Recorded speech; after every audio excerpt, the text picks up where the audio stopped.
Ya Roh Kudus, ya Tuhan kami, terangi hati kami agar kami dapat mendengar suara-Mu. Amin.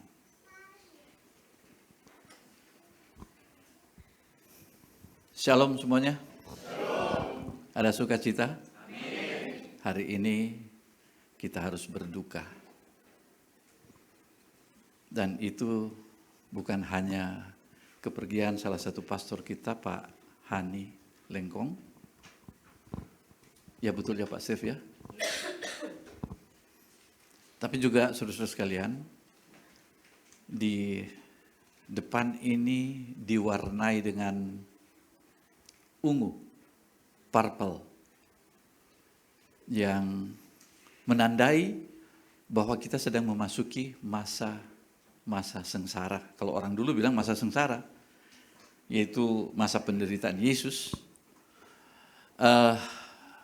Tapi sekarang dirubah menjadi masa prapaskah. Jadi selama 40 hari ke depan, tidak termasuk minggu, kita itu masuk dalam puasa. Ya. Dan seperti yang kita sudah umumkan bahwa puasa kita itu adalah puasa daging. Ada yang kebobolan makan daging nggak di sini? Saya makan gado-gado dan ada telur. Cuma kuningnya saya singkirkan gitu. Ambil putihnya saja. Karena dagingnya itu yang tengahnya itu yang kuning itu kayaknya bernuansa daging. Jadi saya singkirkan aja. Tidak kebetulan kita bareng dengan saudara-saudara kita dari Islam yang juga berpuasa. Cuma cara puasa kita adalah puasa Alkitab lah. Puasa Daniel. Ya, air putih, makan gado-gado, makan masakan Ibu Sri. Ya. Dan sebenarnya ini bukan soal puasa ikut-ikutan, bukan. Tapi itu bagian dari komitmen kita. Di doa tadi kan kita baca, kita doakan, yaitu supaya kita dapat mendisiplinkan diri untuk mengingat tiap kali ada orang yang terlanjur makan daging, padahal sudah masuk masa puasa. Roh Kudus mengingatkan kepada dia, mana komitmenmu? Dan itulah fungsinya kalau berpuasa, jadi selalu diingatkan. Ingat bahwa bukan soal sayuran dan daging, itu bukan soal itu, tetapi kita belajar disiplin. Nah, masa prapaskah itu adalah masa disiplin rohani. Tapi bukan sekedar puasa aja, tapi doa intensif, baca Alkitab intensif. Kalau baca Alkitab intensif, belajar dari pastor Profesor Alamtah, ya. Tiap pagi jam 4 saya sudah terima renungannya. Itu nggak gampang itu. Itu hanya orang-orang tertentu di dunia ini yang seperti itu. Ya. Makanya beliau sangat menjadi berkat bagi banyak orang. Tuh. Tapi ada kabar baiknya. Kalau Anda anggap kabar baik. Tapi ada satu yang berbeda dengan saudara-saudara kita dari Islam. Mereka itu puasa full. Tapi kita saudara sekalian, pada hari Minggu Anda boleh makan daging. Gitu. Ya, hari Minggu. Jadi kalau dibawa Ibu Suri, ada daging nggak ditaruh atau cuma lode begitu? Ada. Hah? Ya, aduh. Tapi nggak apa-apa. Lalampa dari Manado isinya itu adalah campuran ikan dan ayam. Nah, jangan merasa berdosa karena Minggu aja kita makan daging. Tapi Senin, Selasa sampai Sabtu, itu puasa daging, hanya minum air putih. Kalau Anda mau minum kopi, boleh nggak? Kopi kan bukan daging ya. Boleh silakan. Teh juga nggak apa-apa. Nah, inilah masa-masa itu saudara-saudara sekalian. Jadi kita atur sedemikian rupa sehingga karena kita ini Anglikan saudara-saudara sekalian.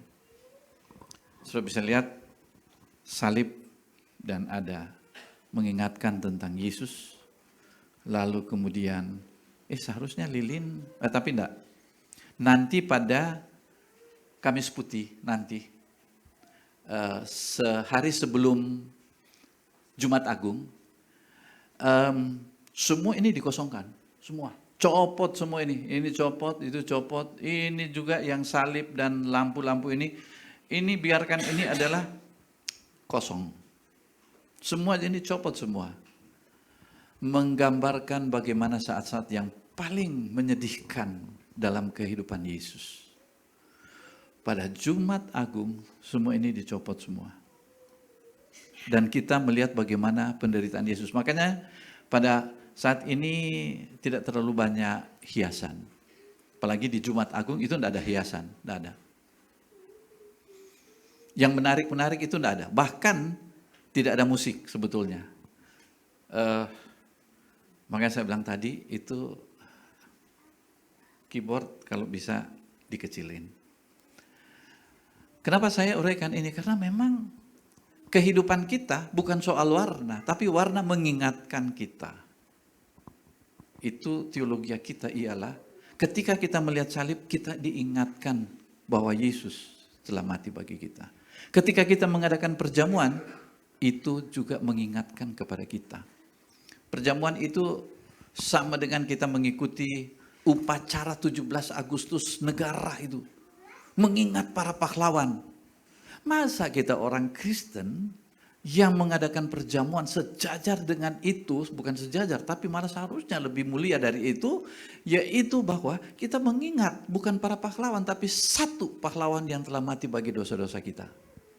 Disitulah sebetulnya kita harus tunduk, hormat, dan roti dan anggur yang akan dibagikan oleh din kita nanti, itu menggambarkan bagaimana roti dan anggur itu mengingatkan kepada kita. Itu kalau di dalam negara itu ibarat bendera. Bendera itu kalau hari biasa, oke, bendera saja. Tapi sekalipun demikian, jangan coba-coba menginjak bendera itu. Itu penghinaan terhadap negara. Oleh karena itu, saudara sekalian, memang roti dan anggur ini adalah simbol daripada kepahlawanan atau Kristus yang telah mati dan bangkit. Tapi elemen itu jangan dilempar begitu saja. Jangan dianggap biasa. Bukan kita menghormati elemen, tapi seperti itu aja. Jangan simbol-simbol ini disia-siakan, itu aja. Nah, yang berikut, hari ini juga sebetulnya kita menyambut kedatangan Dean of Indonesia yang baru, yaitu Reverend Stefanus Mujianto. Selamat datang kepada Pak Stefanus, ya. Dan kebiasaan di dalam gereja Anglikan, kita tidak panggil Reverend, tidak juga panggil Pak, tapi sering-seringlah memanggil Dean untuk terbiasa dengan Anglikan. Jadi kalau nanti dibawa, ambil piring, mari Din silakan makan. Nah, itu enak kan gitu ya. Terasa banget bahwa kita itu siapa lagi yang mau menghargai negara gereja kita kalau bukan dalam tatanan seperti itu, ya. Jadi saya kenal Din yang baru yaitu Pak Stefanus. Dia bukan gila hormat, dia orang rendah hati, kerja keras. Kalau Jokowi bilang kerja, Pak Stefanus itu sekian kali lipat kali. Kerja. Tapi beliau tetap punya waktu dengan istrinya. Makanya saya lihatnya istrinya tambah seger gitu ya. Waduh. Biasanya kalau saya bilang, waduh, ibu cantik ya. Siapa dulu suaminya, kan begitu ya. Saya bilang ke Ibu Rida, wah Ibu Rida luar biasa. Siapa dulu suaminya? Betul nggak Pak Denny kan? Nah, gitu. Begitu juga dengan Pak Stefanus. Saya kenal lama dengan Pak Stefanus sejak, kalau mau dibilang, Anglikan Bandung ini tidak bisa lepas dari Pak Stefanus. Pak Agustiti menelpon saya untuk memulai. eksekusinya adalah Pak Stefanus. Itu di tingkat nasional Pak Stefanus. Di tingkat lokal Pak Denny Kusoila yang menjadi eksekutor dan sekaligus menjadi guru Anglikan. Hafal 39 artikel itu, dihafal. Hafal mati, gitu. Ya, hafal mati di sini dalam artinya judul-judulnya kan Pak Denny ya. Jadi saya juga hafal mati 39 artikel. Bisa diucapkan sekarang ini 1, 2, 3, 4 sampai 39. Nah, tema kita hari ini seperti yang tertulis adalah dari kejatuhan kepada ketaatan. Ada di Warta Jemaat juga ada. Bacaan hari ini memperlihatkan 2 taman dan 2 ujian. Kejadian 2 sampai kejadian 3 itu bicara tentang Adam yang gagal. Dalam taman yang penuh kelimpahan. Ironis. Matius 4 berbicara tentang Yesus menang bukan di dalam sebuah taman yang indah, tapi di padang gurun. 2 tempat yang ironis. 1 taman yang indah sejuk. Yang satu adalah padang gurun yang gersang. Namun demikian, yang ironis juga terjadi. Di taman yang indah dan sejuk itu, Adam jatuh dalam dosa.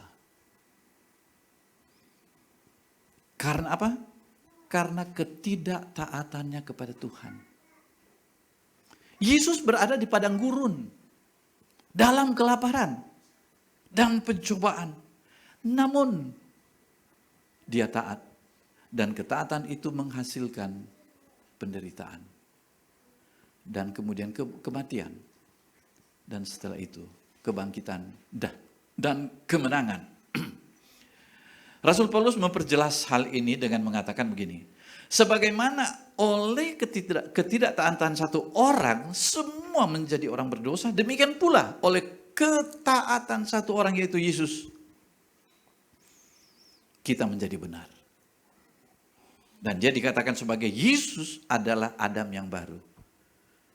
Ini berita Alkitab kepada kita dari Adam sampai kepada Kristus, dan kita melihat garis besarnya. Dalam minggu Prapaskah pertama ini membawa kita ke padang gurun.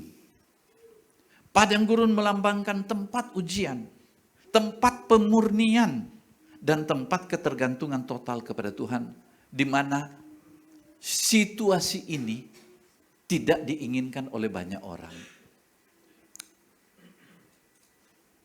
Saudara mengalami masalah, tekanan, kesulitan, dibully, tidak dihargai oleh orang lain, ditinggal oleh kekasih saudara, putus cinta. Ingat, Anda sedang memasuki masa yang sebetulnya menentukan hidup Anda. Saya tidak katakan memasuki masa yang indah, enggak. Anda memasuki suatu masa yang sangat menentukan hidup Anda di kemudian hari. Karena apa?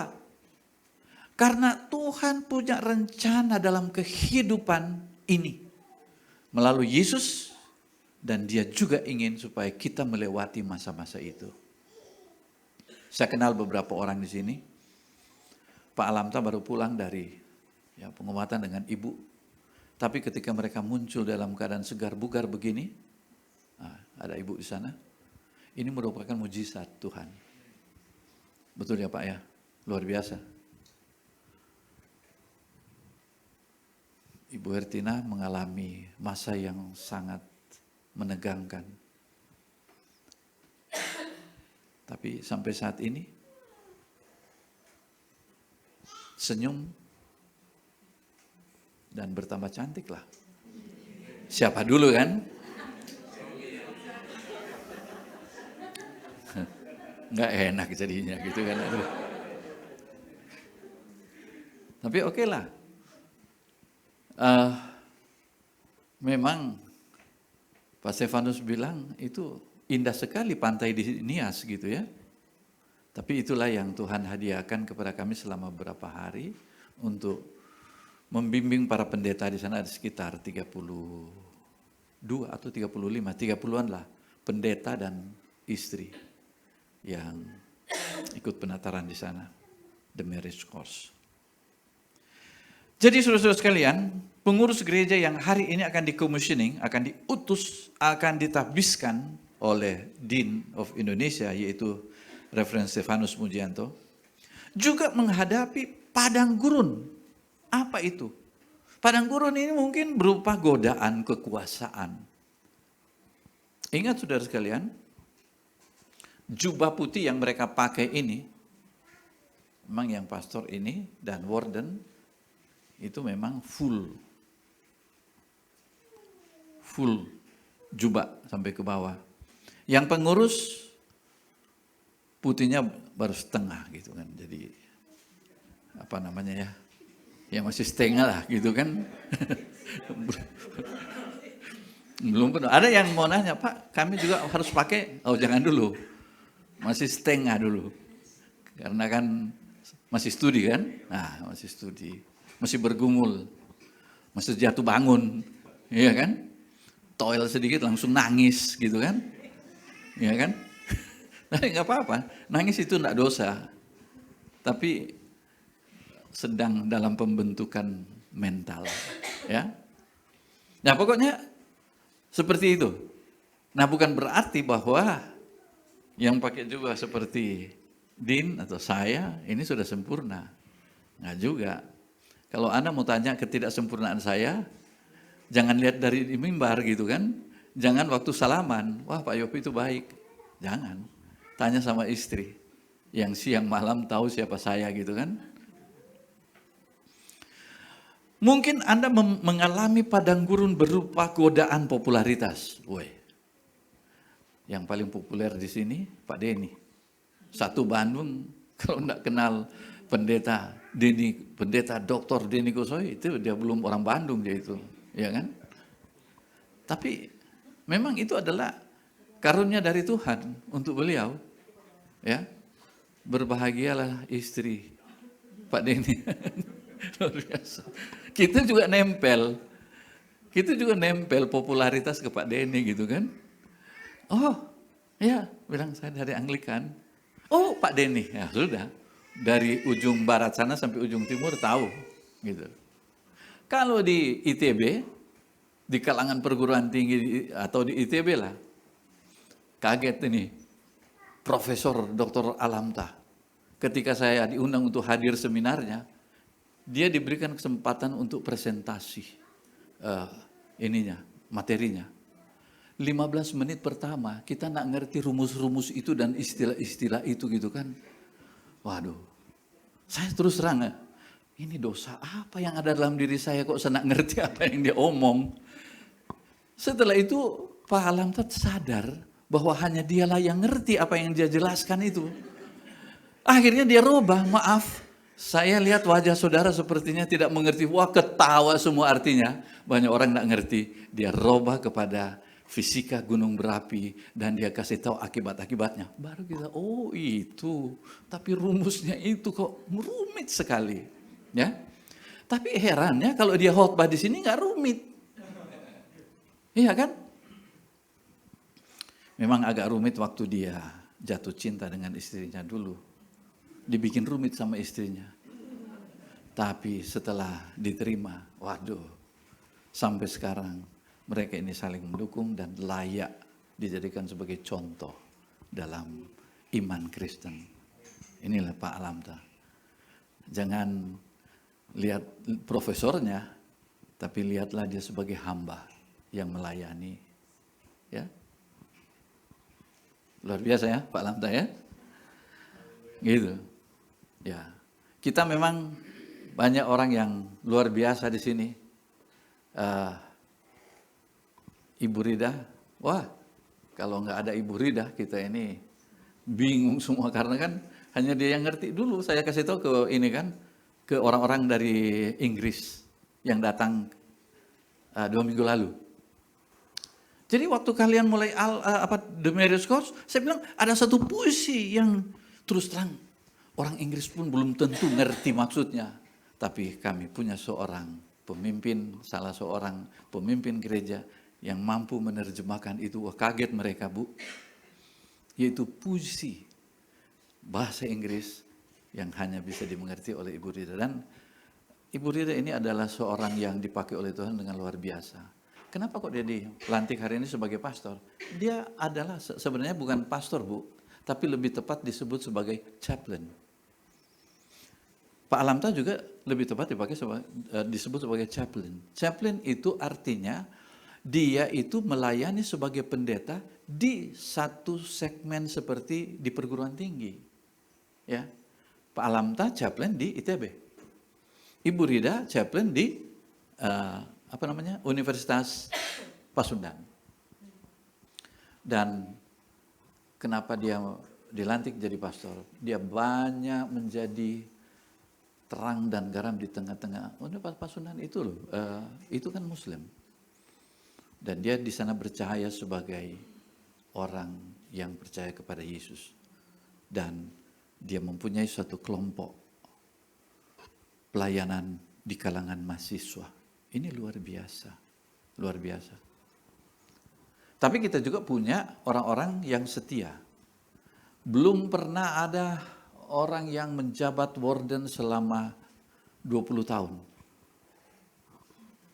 Pak Tumpal dinikahkan di gereja Anglikan, lalu kemudian anak-anaknya dulu waktu masih bayi-bayi semua itu, ya sekarang sudah jadi pemimpin, ya, jadi pengurus gereja. Tuh, Tuhan memberkati. Begitu juga dengan Ibu Natalina. Ibu Natalina seorang yang setia sampai sekarang, ya Bu ya, luar biasa. Dan dia itu adalah orang yang cukup ramai. Kalau tidak ada Ibu Natalina, kita ini sepi-sepi loh. Betul ya Bu Rida ya? Yang paling keras suaranya, dia kalau pimpin ibadah, mau hadir 2 orang, tapi dia itu ibarat memimpin MC di depan 1000 orang. Wah, rame sendiri gitu. Baik di dalam ruangan maupun di Facebook. Gitu. Nah, itulah. Gitu. Jadi Anglikan juga ikut nebeng kepopulerannya dia gitu kan. Oke lah, enggak apa-apa. Yang sebelahnya itu Ibu Sri. Dia itu adalah Martanya Anglikan. Ya, ada Marta. Selalu Tuhan kasih karunia untuk masak. Kalau enggak ada dia, kita enggak bisa makan, Pak. Gitu. Itu. Dan dia adalah seorang istri dari warden kita yaitu Pak Tumpal. Luar biasa. Nah, saya harap yang jadi pengurus ini bisa meneladani saudara-saudara kita ini. Ya. Makanya mereka duduk di depan dengan pakaian khusus dan ini suatu yang luar biasa.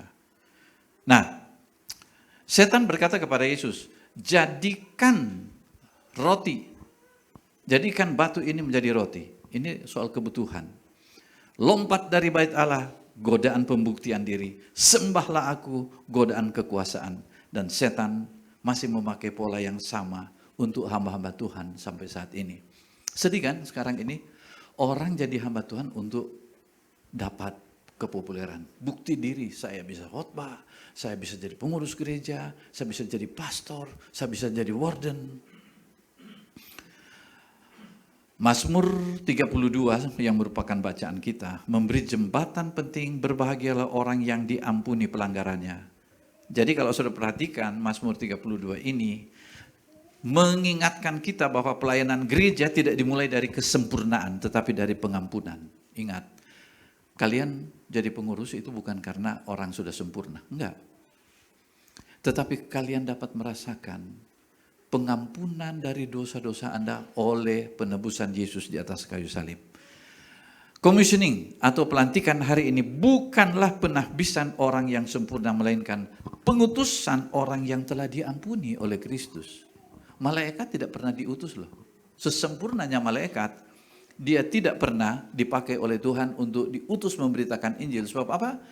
Kalau sampai dia datang, malaikat datang hari ini di kota Bandung dan dia berteriak-teriak, percayalah kepada Yesus Kristus yang telah menebus dosa-dosa kalian. Ada satu orang yang bertanya kepada malaikat, menanyakan, Pak malaikat, apakah Anda pernah merasakan pengampunan dosa dari Yesus? Ini tidak bisa dijawab. Dia balik ke surga dan dia katakan, dia lapor kepada Tuhan. Saya ditanya dengan pertanyaan yang sulit. Ya, Tuhan bilang, ya memang kamu tidak pernah diampuni dosa-dosamu. Oleh karena itu, saudara sekalian, kita dipakai oleh Tuhan. Karena kita pernah merasakan bagaimana jahatnya dosa itu yang telah menghancurkan kehidupan kita. Dan Anda dipanggil, mari kepada Yesus, rasakan bagaimana pengampunan Dia, dan Anda itulah yang menjadi utusan-utusan Kristus untuk memberitakan Injil kepada orang lain. Dalam Roma, saya cepat saja, dikatakan bahwa kita mewarisi dosa Adam, namun kita menerima anugerah dari Kristus.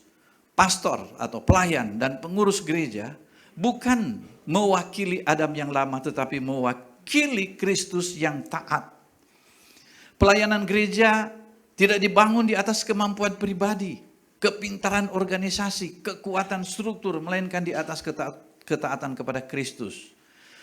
Kepada para pelayan dan pengurus gereja Saint Paul Bandung, Anda akan dicobai, Anda akan diuji, dan suatu saat Anda akan merasa lemah. Saya senang, saya ceritakan di sini, kenapa sampai saat ini saya sudah 50 tahun melayani Tuhan. Anda tahu, saya bertobat sekitar 19-20 tahun. Dan saya sudah sejak saat itu, saya mengalami hidup bersama dengan Yesus jatuh bangun selama 50 tahun. Udah perkirakanlah umur saya berapa gitu ya. Nah, saya terkesan dengan 3 orang ini. Yang pertama, Jim Elliot, yang menjadi hamba Tuhan misionari di Ekuador. Kemudian yang kedua adalah misionari yang di India. Siapa namanya itu? Ya, sudah di mulut. Dan yang berikut adalah John Sung. Wah, menyerahkan segala-galanya. Saudara-saudara sekalian, saya cuma cerita Jim Elliot ini. Dia seorang misionis dari Amerika, merasa terpanggil untuk memberitakan Injil kepada suku Auca. Sekarang dikenal sebagai suku Waodani di Ekuador. Suku yang terkenal sangat keras dan sering membunuh orang luar. Waktu mereka mau berangkat, dia ada tim, ada 4 orang.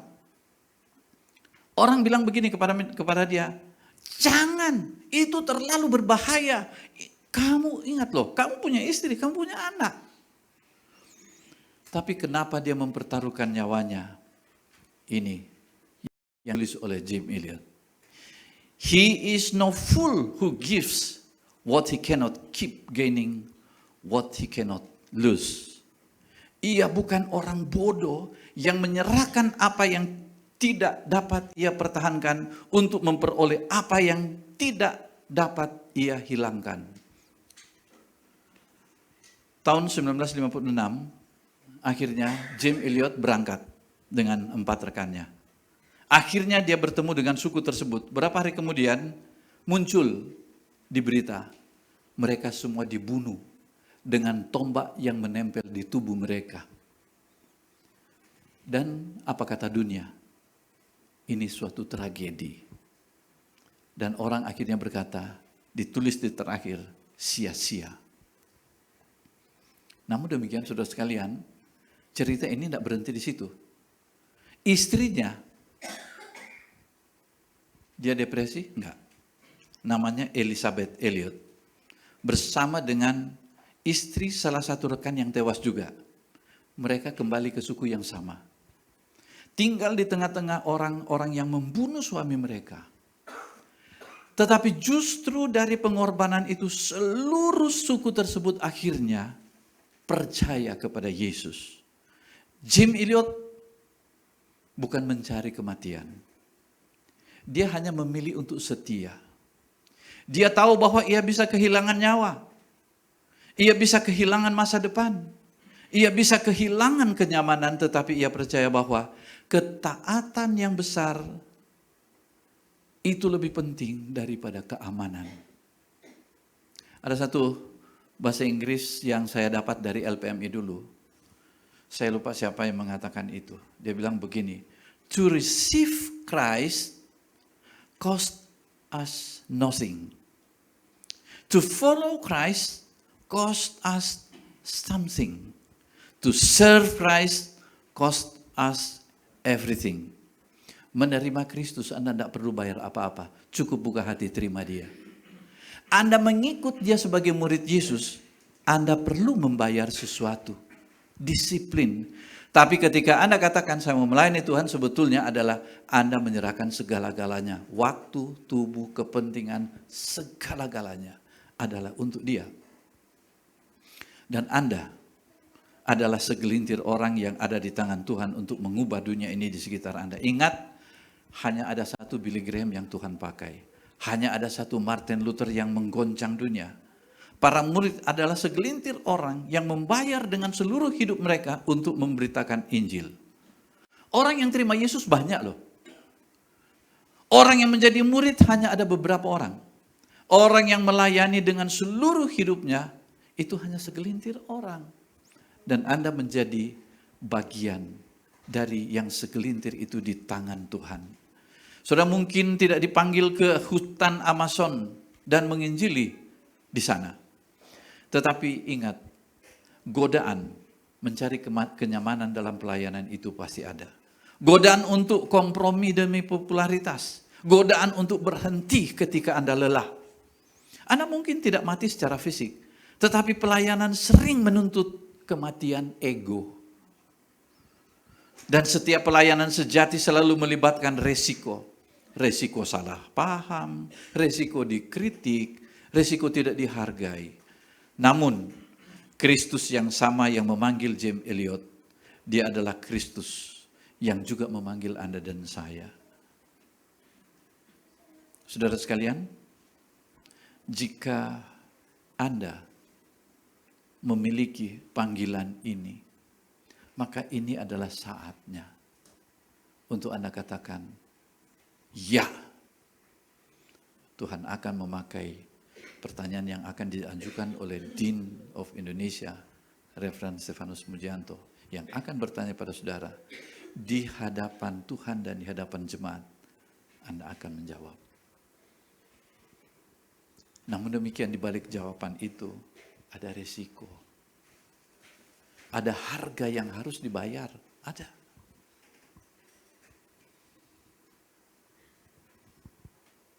Dan meja perjamuan ini mengingatkan kita akan tubuh Kristus yang taat dan darahnya yang dicurahkan. Dan kita diutus bukan dengan kekuatan sendiri, tetapi dengan kekuatan salib Kristus. Mari kita tundukkan kepala. Beri waktu sejenak kepada Roh Kudus untuk berbicara.